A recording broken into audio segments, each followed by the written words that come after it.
कहा जाता है कि राजनीति महिलाओं के बिना अधूरी रहती है। आज हमारे साथ महाराष्ट्र प्रदेश कांग्रेस की महिला अध्यक्ष हैं श्री संध्या सवालाखे जी, जो जिला परिषद की सदस्य रह चुकी हैं, चेयरमैन रह चुकी हैं, ऑल इंडिया कांग्रेस कमेटी महिला की भी सदस्य रह चुकी है, जनरल सेक्रेटरी रह चुकी हैं और काफ़ी मेहनत करके यहाँ तक पहुँची है और उसी तेली समाज से संबंध रखती हैं जिससे श्री नरेंद्र मोदी जी संबंध रखते हैं। आइए जानते हैं कि महिला कांग्रेस अध्यक्षा महाराष्ट्र प्रदेश की क्या कर रही हैं, आगे उनका क्या प्लान है, क्या उम्मीद रखती हैं आने वाले चुनाव के लिए, क्या अपने भविष्य में वो क्या करने का सोचती हैं। मैम, महिला आप अध्यक्ष, नमस्कार, आपका स्वागत है जी। आप अध्यक्ष रहते हुए आपने क्या क्या किया है, आगे आप क्या क्या सोचती हैं। मैंने जनवरी में चार्ज लिया था, तो जैसे मैंने महिला कांग्रेस का लिया तो मैंने सबसे पहले 97 में महिला कांग्रेस ज्वाइन की थी और 97 में पहली बार मैंने जिला पंचायत का चुनाव लड़ा था जो ओपन कॉन्स्टिट्यूंसी से था और मेरी कॉन्स्टिट्यूंसी बहुत बड़ी है, मुझे लगता है कि इंडिया की सबसे बड़ी कॉन्स्टिट्यूंसी है और मैंने ओपन कॉन्स्टिट्यूंसी में अपना चुनाव लड़ा है और मैं 3 बार लगातार चुनाव जीती हूँ। जिला परिषद की चेयरमैन भी रह चुकी हूँ। मैंने 14 इयर्स डिस्ट्रिक्ट प्रेसिडेंट करके काम किया। बाद में मैंने महिला आयोग में, महिला पंचायत राज में हो, रिसर्च बोर्ड MCR बोर्ड हो उसमें डायरेक्टर करके काम किया। अकोला विद्यापीठ है वहाँ डायरेक्टर, अमरावती का संत गाडगे बाबा विद्यापीठ वहाँ भी डायरेक्टर करके मैंने स्टेप बाय स्टेप फिर मैं ऑल इंडिया में महिला कांग्रेस में पहुँची और मैंने उड़ीसा स्टेट हो, मध्य प्रदेश हो, स्टेट में इंचार्ज करके काम देखा। तो जब आपने इतना काम किया है, आप इतनी मेहनत से, अपनी मेहनत से बिना किसी के उसके यहाँ तक पहुँची हैं, तो फिर ऑल इंडिया कांग्रेस कमेटी में आपको कोई अच्छा पद क्यों नहीं दिया जा रहा है। अध्यक्ष का पद भी खाली है, ये समझिए कि कोई ऐसा काबिल हमारे पास महिला हमें नज़र नहीं आती है, तो फिर आपको क्यों नहीं ऊपर लाया जा रहा है। नहीं, मैं सेटिस्फाइड हूँ क्योंकि मुझे महाराष्ट्र की राजनीति में महिला कांग्रेस अध्यक्ष पद हमारे इसमें बहुत बड़ी है और कांग्रेस में अगर महिलाओं का संगठन करना है तो मैं चाहती हूँ कि महाराष्ट्र का महिला कांग्रेस बड़ा ही है, वो छोटा पद नहीं है। और वो आदरणीय सोनिया जी हो, राहुल जी हो, इन्होंने मुझे वहाँ नियुक्त किया है और मैं चाहती हूँ कि महाराष्ट्र में पहले भी महिला कांग्रेस स्ट्रांग थी, लेकिन मैं चाहती हूँ कि महिला कांग्रेस फिर से बहुत पैमाने से स्ट्रांग बने, फाइनेंशियल भी स्ट्रांग बने और पॉलिटिकल भी स्ट्रांग। तो महिला, महाराष्ट्र की महिला, आप उनको आगे बढ़ाने के लिए ऑल इंडिया कांग्रेस कमेटी की अध्यक्षा, महिला अध्यक्षा से आप क्या, आपकी उम्मीदें हैं। जैसे कि अभी हमारी नई प्रेसिडेंट बनी है नेटा डिसूजा जी और मैं सबसे पहले तो राहुल जी, प्रियंका जी को तहे दिल से आभार यहाँ से व्यक्त करती हूँ क्योंकि एक संगठना की महिला जो संगठना से जुड़ी थी उसी महिला को उन्होंने ऑल इंडिया प्रेसिडेंट बनाया। ये बहुत बड़ी बात है। ये बड़ी बात तो है, लेकिन ऐसा है कि आज अगर चुनावों को देखता, चाहे वो 19 का चुनाव हो, तो पिछले लंबे समय से अगर देखा जाए तो महिला जो एक वोटर है वो कांग्रेस से दूर होती जा रही है। महिलाएं अब कांग्रेस को उस नज़र से नहीं देखती हैं, नज़रिया बदल चुका है, महिलाएं छिटक रही हैं, तो उसका क्या कारण है। एक्चुअली क्या है, जैसे जादूगर होता है तो जादूगर कुछ देर के लिए जादू करता है और फिर थोड़ी देर के बाद में जब हमारा नशा उतर जाता है तो हमें पता चलता है, वैसी हमारी महिला ये भावनाइक होती है। मोदी जी ने कुछ पल के लिए महिलाओं को जो आश्वासन दिया था, झूठ बोला था कि हम आपके खाते में पैसे डालेंगे, महिलाओं को ये करेंगे, युवक को रोजगार देंगे और हमारी बेचारी महिलाएं वो झांसे में आ गई, लेकिन वो नशा उतर चुका है। महिलाएं कांग्रेस से कभी दूर हटी नहीं थी, ना हटेगी, लेकिन थोड़ी देर के लिए वो अपनी जगह से हिल गई थी।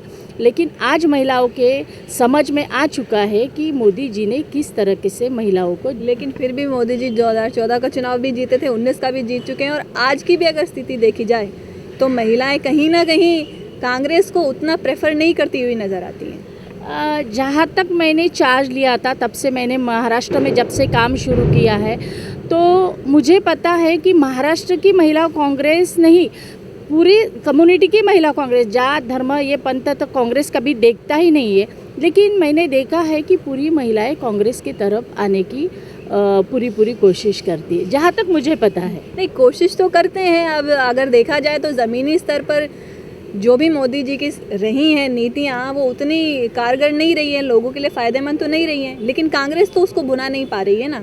आज कांग्रेस की जो स्थिति है जिस तरीके से बनी हुई है उस वही है, तो उसके ऊपर आप क्या कहेंगी? देखो, मैं क्या महाराष्ट्र की क्या पूरी देश की महिलाओं को मालूम है कि भाजपा सरकार ये महिला के विरोध का है, क्योंकि कांग्रेस ही एक ऐसी पार्टी है जहाँ पे कोई भी जात की महिला हो, धर्म की महिला हो, सबको आगे बढ़ाने की कोशिश कांग्रेस में की गई है।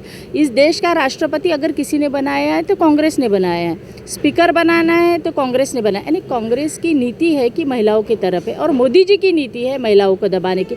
अभी अभी आपने देखा यहाँ निदर्शन है उत्तर प्रदेश में, चाहे वो MP हो, MLA या नहीं भी हो, एक महिला हो, इस तरह से अत्याचार प्रियंका जी के ऊपर आज आपने देखा कि पुलिस को हाथ में लेकर इस तरीके से किया जा रहा है। उनके राज में अगर देखा तो सबसे पहले स्टार्ट से अगर आप देखोगे तो नोटबंदी की।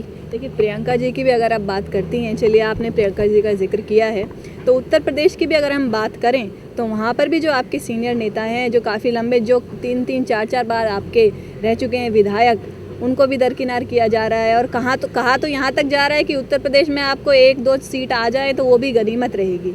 ऐसे ही पंजाब में भी यही स्थिति है, छत्तीसगढ़ हो, चाहे राजस्थान हो, और महाराष्ट्र में भी। तो जहाँ जहाँ कांग्रेस की सरकारें हैं वहाँ स्थिति इतनी ख़राब है। तो आज की जो स्थिति है, अब पीछे चाहे इंदिरा जी के टाइम में या नेहरू जी के टाइम में, राजीव जी के टाइम में या नरसिम्हा राव, उस टाइम में कांग्रेस ने चाहे जो किया हो, लेकिन आज की जो स्थिति है वो कुछ और है।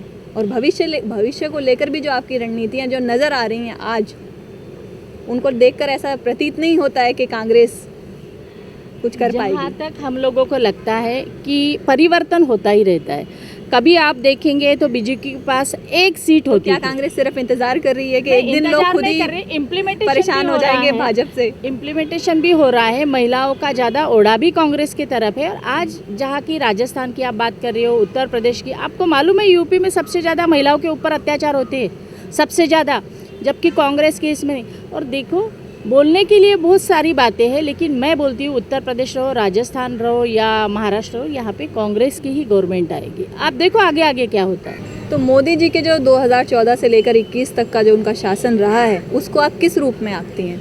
देखिए, आपको पता है कि सबसे पहले मोदी जी ने नोटबंदी की, डायरेक्टली इफेक्ट महिलाओं के ऊपर हुआ, क्योंकि घर चलाने की जिम्मेदारी ये महिलाओं की होती है।